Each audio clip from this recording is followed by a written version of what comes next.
எல்லாருக்கும் வணக்கம். கில்லி மாப்பிள்ளைங்கிற படத்தை இப்போ முடிச்சிருக்கேன். ஸோ ஒரு சின்ன இடைவேளைக்கு பிறகு உங்களை எல்லாம் சந்திப்பதில் நான் மகிழ்ச்சி அடைகிறேன்.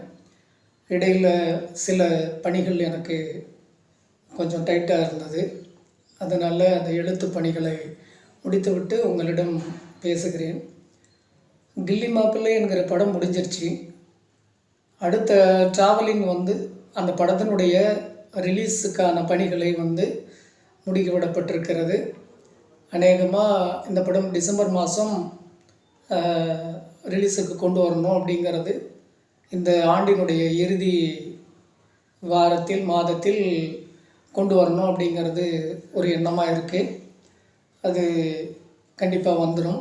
ஒரு மிகப்பெரிய ஒரு பட டிஸ்ட்ரிபியூஷன் நிறுவனம் இந்த படத்தை பார்த்துருக்காங்க, நல்லா இருக்குன்னு சொல்லியிருக்காங்க. அவங்க பண்ணுவாங்க அப்படிங்கிற நம்பிக்கையோடு நான் பயணப்பட்டுக்கிட்டு இருக்கேன். இந்த படத்தை பொறுத்த வரைக்கும் ஒரு நல்ல கதையம்சம் உள்ள ஒரு நல்ல படம். இந்த படத்தை ஒரு அழகாக எடுத்து முடித்து இன்றைக்கி மக்கள் பார்வைக்கு கொண்டு வர்றதுக்கான ஒரு தயார் நிலையில் இருக்கிறது ஒரு மகிழ்ச்சியான விஷயம். இந்த வாய்ப்புகளை எனக்கு வழங்கிய கடவுளுக்கு ரொம்ப நன்றி. இந்த படம் ஒரு ஜனரஞ்சகமான ஒரு படம், ஒரு காமெடியான ஒரு படம், ஒரு நல்ல படம். இந்த படத்தினுடைய நடிகர்களை பற்றி சொல்லணுன்னாக்கா கிட்டத்தட்ட ஒரு 30-35 பேர் அறிமுகமான ஒரு நடிகர்கள். தமிழ் திரையுலகில் பல ஆண்டு காலமாக நடித்து கொண்டு இருக்கக்கூடிய ஒரு நடிகர்கள். அவங்கெல்லாம் நடிச்சிருக்காங்க.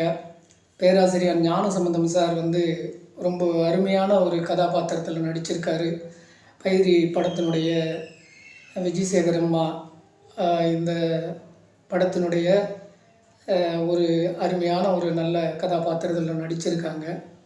இதில் கிரேன் மனோகர், முத்துக்காளை, அம்பானி சங்கர், விஜய் கணேஷ், பெஞ்சமின், பிரேமபிரியா, காந்தராஜ், யுவான் சுவாங், இது போல் நிறைய நடிகர்கள் இதில் நடிச்சிருக்காங்க. மிஸ் ராஜேந்திரன், இப்படி ஏகப்பட்ட நடிகர்கள். இதில்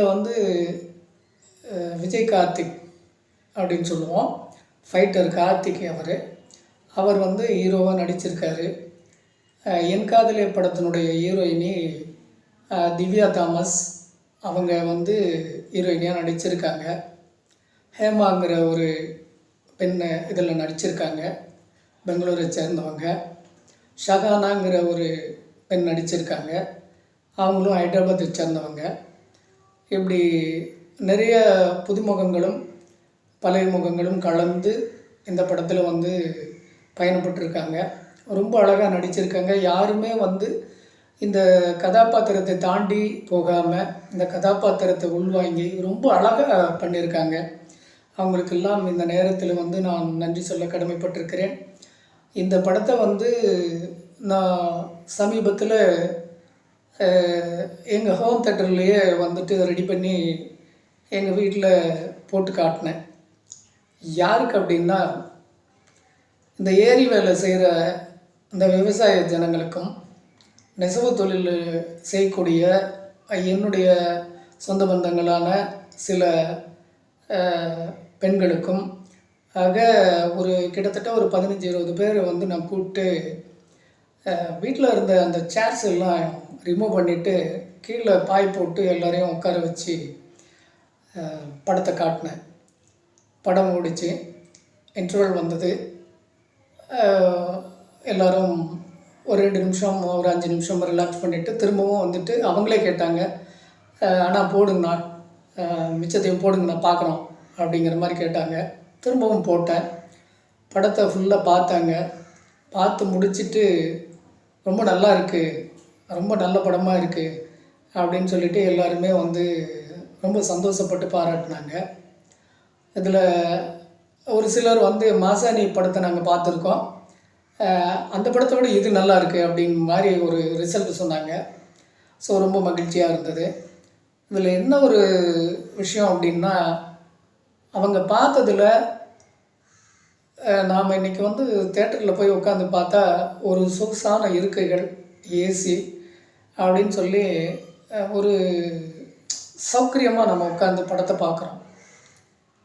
ஆனால் இந்த பாமர ஜனங்களை சேரில் கூட உட்கார வைக்காமல் தரையில் பாய் போட்டு உட்கார வச்சு ஒரு 2.25 மணி நேரம் 2.5 மணி நேரம் வந்து அவங்கள வந்து அங்கே உட்கார வச்சு படத்தை காட்டியிருக்கேன். யாருமே அந்த படத்தை பார்த்துட்டு இருக்கும்போது எந்திரிச்சு போகவும் இல்லை. அந்த படத்தை வந்துட்டு அப்படி ரசித்து பார்த்துட்டு உட்காந்துருந்தாங்க. இது எனக்கு ஒரு வெற்றியாக தோணிச்சு. என்னென்னா, ஒரு கொஞ்ச நேரம், ஒரு அரை மணி நேரம், 1/4 மணி நேரம், ஒரு 10 நிமிஷம் நம்ம வந்துட்டு சப்ளாங்கால் போட்டோ தரையிலையோ இப்படி உட்காந்தா நம்மளால் உட்கார முடியாது. கை வலிக்கும், கால் வலிக்கும், உடல் வலிக்கும், இந்த மாதிரியான ஒரு உபாதைகள் எல்லாம் நம்மளுக்கு வந்து ஏற்படும் உடலில். ஆனால் அவங்க ஒரு நடுத்தர வயது உள்ளவங்க, கொஞ்சம் வயசானவங்க, ஒரு காலேஜ் படிக்கிற பொண்ணுங்க, இவங்க எல்லாருமே கீழே உட்காந்து அந்த படத்தை பார்க்கும்போது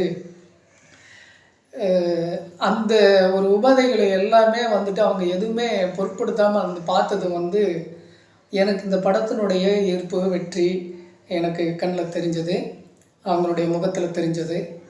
ஸோ நான் ரொம்ப சந்தோஷப்படுறேன். என்னுடைய வெற்றி அப்படிங்கிற இந்த படத்தினுடைய வெற்றிங்கிறதும் என்னுடைய வெற்றிங்கிறதும் அவங்க ரசித்த ரசிப்பில் தான் இருக்குது அப்படிங்கிறத நம்புகிறேன். அவங்கள போலவே தமிழ்நாட்டு மக்கள் அனைவருமே இந்த படத்தை ரசிப்பாங்கன்னு நான் ரொம்ப ரொம்ப நம்புகிறேன். ஸோ இந்த படம் டிசம்பரில் ரிலீஸ் பண்ணுறோம். ஸோ எல்லாருமே தியேட்டரில் பார்த்து இதுக்கு ஆதரவு கொடுக்கணும் அப்படின்னு சொல்லிட்டு உங்களை எல்லாம் வேண்டி கேட்டுக்கிட்டேன். ரொம்ப நன்றி.